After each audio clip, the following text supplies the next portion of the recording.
You know what?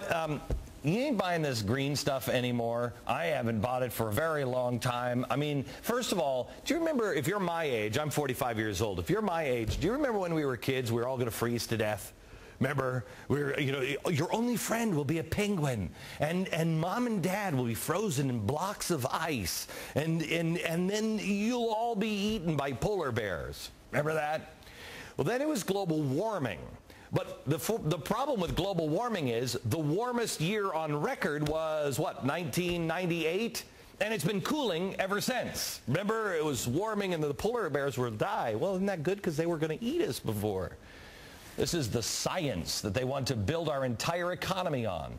There was a memo that was leaked from a government and eco group, Eco America. They had this meeting with government officials, and they wrote about this, and the New York Times happened to get their hands on it. They printed it. It was a nonprofit marketing firm that has been running focus groups to rebrand global warming, because the term they found turns people off. In Los Angeles, people are getting sick of being lied to. The city put forth one of the largest solar energy proposals called Measure 8.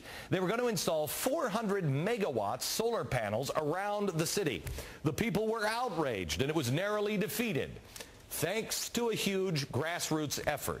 Ron Kaye is one of the grassroots leaders against it. He also is a former editor of the LA Daily News.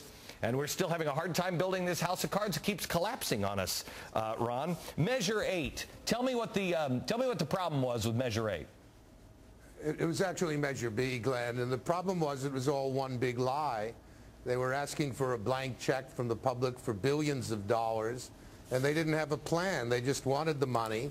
They didn't know whether it was going to create 400 green jobs or 40,000 green jobs. It depended on which day of the week it was, I guess. And it took a tremendous effort from community groups all over L.A. to win by a narrowest of margins. I have to tell you, Ron, when you say they didn't have a plan, we're seeing the same thing with health care. We're seeing it with green. We're seeing it with almost everything. There is no plan. And when you hear the plan, I mean, I love these.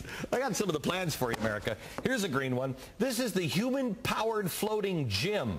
They say this, if you use this, what you do is you power this little boat, and it goes on the river of New York City. That's one of the ideas. These people are nuts. So, Ron, what happened? The city spent $1.6 million trying to convince everybody that the solar idea was a good idea. Then what happened? Well, what happened was they didn't include the public to start with. They rushed it through the city council in 3 weeks without council members even having a clue what they were voting on. And then they sued the opponents to keep us off the ballot argument.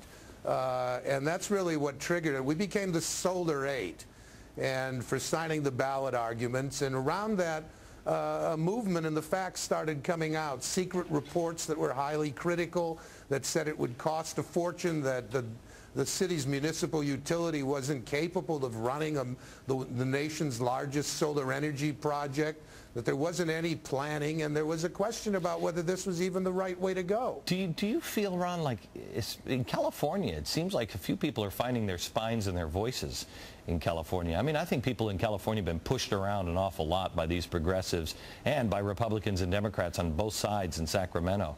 I mean, it's crazy town, and it's unsustainable. Do you think people are starting to say, okay, it doesn't make any sense, it doesn't work enough?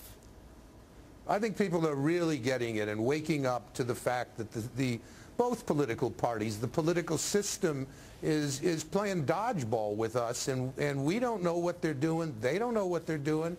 We live in a state it's almost bankrupt, the Golden State. We live in a city that's got a $500 million budget, and we owe city pension funds $6-7 billion over the next 4 or 5 years because they took some losses. The costs of government are out of control, and the amount of services they're delivering isn't good enough. LA is a city in trouble, in a state that's in real trouble, and people are waking up and seeing just how bad it is. All right, Ron, thank you very much. I appreciate it. Thank you so much. We'll talk again. Now, all of these green initiatives are going to truly transform us. I mean, you ready? Here's one. This one is actually pig pee plates. I love this. There's 1 billion pigs, 90,000 tons of urine daily. With all the bacon and pork chops Americans eat, there's a lot of porcupine pee to divert. Pig urine contains urea, which is already in use in many products. It's used in de-icing. Did you know you de-ice your car with pig urine? I'm just saying. Green initiatives that are going to transform America. I don't want any plates made out of pig pee, thank you very much. But the people who are loaning us the money are now canceling our credit cards, cutting them up. That story is next. Glenn Beck is brought to you by the UPS Store, mailbox services, and a whole lot more.